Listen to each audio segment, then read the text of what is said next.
So I think my favorite part of being in the Lowth Center was that every time I walked in there, it was a different space and with different people. I always had conversations with sometimes people I had Awesome. never seen before or met before, and everyone was very open-minded in that way that you could just walk up to someone and ask like, "Hey, what are you working on?" and hear an amazing story and meet somebody new that was also a student or connected to UT and just being able to be inspired by what they're doing, even if their business was in a completely different industry or area.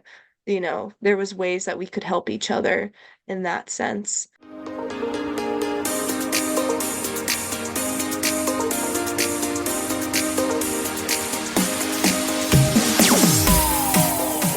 After a full day of writing from staring at the screen, I've been looking forward to this afternoon podcast with someone I met in the Lowth Center, of course, because it is Sunday, which means it is a bonus episode here on that entrepreneur show with our Incubator bonus series. We're bringing on Cassidy Wilson today.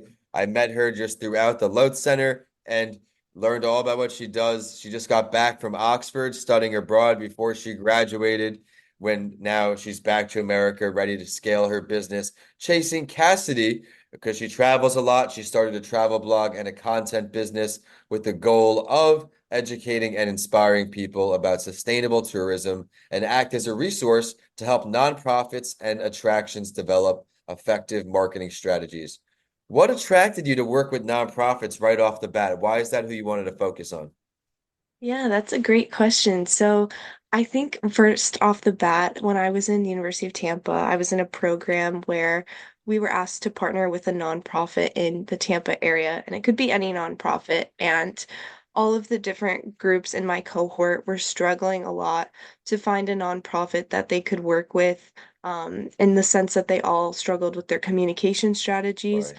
And we soon learned very quickly that a lot of nonprofits are really passionate about the work that they do, but a lot of them don't have the time or a dedicated person or a budget to go specifically towards marketing and developing their strategies in that way. So after that experience, I kind of started to realize how this is where my passion and my education could come into play, but I also wanted to help specifically conservation and travel organizations and attractions do their marketing, because I felt like that was a need that I could fill, but it was also something that is inspiring work and allows me to travel and connect with a lot of different people. Well, the inspiring message right off the bat, and I'm putting it here in the show notes, is following your passion wherever it's going to take you. You love to travel. How can we monetize that? How can we make a career out of that? Right. Choosing a career from a passion. Great work there. You just, as I said, you traveled, you just went to Oxford. What were some of your biggest takeaways from your time there that you can now apply to your business?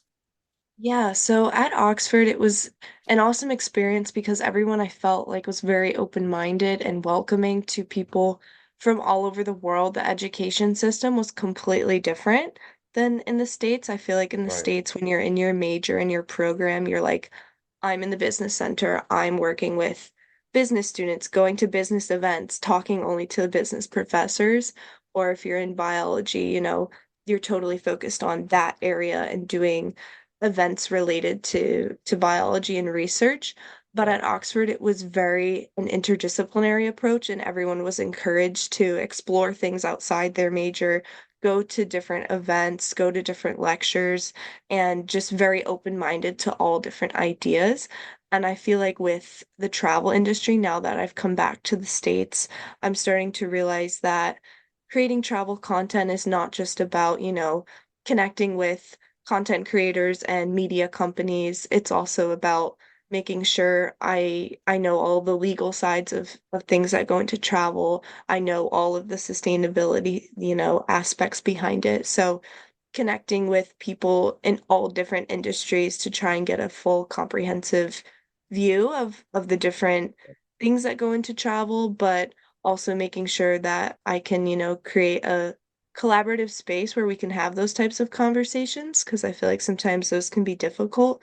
But I feel like the only way we can move forward with sustainable travel is if we're all open-minded and like can work together.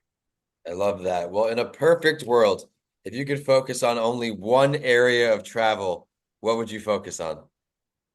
I think I would try to focus on making travel more accessible and affordable for people. I feel like there's a big, you know, just stereotype or it's scary and overwhelming for people. Like this idea of travel is so foreign and it's unattainable, and I Yeah, can look at pictures through my phone, but I may never be able to get there myself. And unfortunately, that is a reality for a lot of people due to financial constraints and things like for that. sure. But I just hope that there's a way that maybe we can bring travel to you or find other ways to make you feel connected to different places, and that you can explore other destinations and cultures in your life in one way or another, whether you're physically there or not. So I have no idea how I would solve that problem, but I definitely want to try to lean into it and find other opportunities. And I think media is one way that you can do that and kind of bridge that barrier. I think you'll be able to figure out. I'm confident in you. And I just put here in the notes, bringing travel to you. I could see you really blowing that wide open and making that uniquely you. Yeah. Where's next on the travel list for you? Like as a destination. Yeah, I think I'd love to go back to England. I think that I was there for 4 months, but there's a lot more that I want to explore, but also just continuing throughout the UK. I wish I did more time in Ireland or places like that. I really want to go to places related to my Ireland would be heritage. When cool. I was there, I found out that I had relatives in Scotland who I had never met before or heard of before, and I ended up connecting with them on Facebook. And I Wow. just said, if I hop on a train to Edinburgh, could I come see you? And she was like, yeah, of course. And I found out that, she has two children who are my age, so I met cousins that I had never, That's known pretty before. cool. And yeah, so I'm hoping to go to places like Ireland and Italy to kind of learn more about my heritage and history. Is that your Irish and Italian? Yes. Okay, so you've been to Ireland, not No, Italy? I didn't get to go. I didn't get to go to either of those. I mostly focused on England, Scotland, and then Spain I went to as well when I Well, was during that whole trip. that's awesome. I'm glad you got to experience that. It's not a regret, but I would have liked to go abroad. I feel like looking back at Yeah. college, but wouldn't trade being in Tampa for the world, being there through the accent, of course, 6 years from bachelor's and MBA. Now having a chance to go back for the cohort and be in the Hmm. incubator program. And since this is a bonus episode in that series, I'm going to ask first, what is your favorite thing about the Lowth Center overall? I know you were in a different program, so we'll talk about that. And then Hmm. I have one more question for you, and it's for the student entrepreneurs who are getting inspired by your story, how you juggled it all, some tips for the trade to do both. Yeah, so I think my favorite part of being in the Lowth Center was that every time I walked in there, it was a different space and with different people. I always had conversations with sometimes people I had Awesome. never seen before or met before, and everyone was very open-minded in that way that you could just walk up to someone and ask like, "Hey, what are you working on?" and hear an amazing story and meet somebody new that was also a student or connected to UT, and just being able to be inspired by what they're doing, even if their business was in a completely different industry or area. There was ways that we could help each other in that sense. And I'd say for students, like tips and tricks on how to manage your time, because it can be overwhelming to be a full-time student and you have all this ambition and want to do all these things with your business. I'd say just be realistic with yourself first, right off the bat. Like, how much can I actually take on and handle? Because for me, I took on way too much and I had very high expectations. I didn't realize how big the goals I had were and how much time and effort would need to go into those. And I kind of took them on all at once. I think I should have started a little bit smaller and met with mentors earlier on, to kind of ask, like realistically, when you were going through this, how long did this, part of this process take for you? How much time should I be dedicating to this a week? I think it's so exciting that it's you want to take it all on at first, but being realistic with your schedule and also being able to admit to yourself that if you want to do this full time, you have to maybe make some sacrifices and cut out some other things as well. And that's not a bad thing. You're not, doing something wrong. People will understand that that's your goal in the long run and they'll support you. What you're highlighting there is that discipline, the discipline you need as an entrepreneur. You have to remember that there is no one telling you to do anything that you have to do. Right. Everything you need to do is just because that's what your business needs. Hmm. And as we've learned, no one's going to care about your business like you do. No one's going to understand your business like you do. So you have to put in that time. You've made up a lot of great points here. Before I let you go, before I get your contact info, how to find your site, what are some things we didn't discuss about your company today?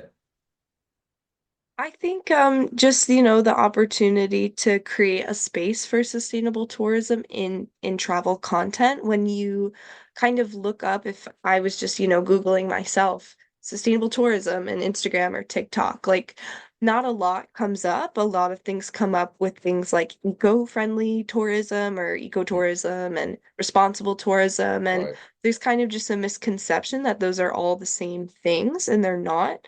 So I think, me maybe doing this journey and making a space online to talk about sustainable tourism and content will be really awesome because I'll be one of, the first few people to do it in that way. And I'd really love to connect with other creators that have similar interests in mind, or, people who use social media who are looking for that type of content. Sustainable tourism is a really deep and intricate topic, and I think there just needs to be overall more education on what that word actually means, and that there are ways that we can actually travel sustainably. Well, I love your ambition to create the awareness and educate people. That is part of the problem a lot, where people are just misinformed and they don't know what's right and what's wrong. We live in the information age, of course, but not a lot of the information is good or correct. Right. So you're going to do a great service there, and I could definitely see it taking off very quick. If you had to sit down with any entrepreneur throughout history, Cassie, dead or alive, who would you choose to have a conversation with, but someone you haven't met yet? I really look up to Bethany Hamilton. Let's talk about Um, that. Yeah, so growing up, I always thought her story was very interesting because when she was attacked by a shark when she was like 14 years old, I believe, I think I was maybe 11 or 12 at the time. I was a little younger, but just seeing her perseverance through that time in her life, especially at such a critical age of your life, that Yes. you can continue to persevere and that one event doesn't define your whole life. And now she's, a mother of I think two or three children, and she has her own business now where she, sells products, obviously things like her book and whatnot, but does, documentaries and films and things like that.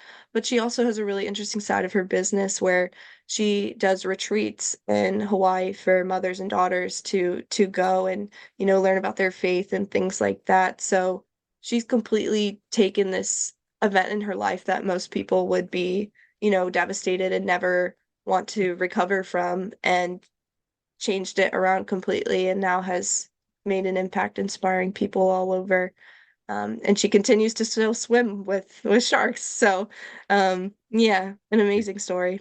That's bravery and courage to the fullest. Thank you for shedding light in her story. And thank you so much for stopping by that entrepreneur show for a bonus episode for the Incubator series. Where can we find you online? So you can find me online at chasingcassidy.com, or my Instagram is cassidy.wilson underscore. Those are kind of the two main platforms I use, but also I'm exploring TikTok as well, where my username is cassidy.wilson. So you Thank can you for find me on sharing there. that. Everyone go search her online, say hello to her on social. She's going to be a great resource, especially in a area that does not have a lot of experts in it. Stay tuned for that. The show is at That Entrepreneur Show on all social media and all podcast platforms. Please subscribe to us there and subscribe to us with a 5-star rating if you are doing it on Apple or Spotify. I am at Vincent A. Lancy on all social media and YouTube, where you will get behind the scenes clips from shows. And with that, we're signing off today from Connecticut down to Florida, but she'll be back down here soon. Thank you so much, Cassie. Yes, thank you, everyone.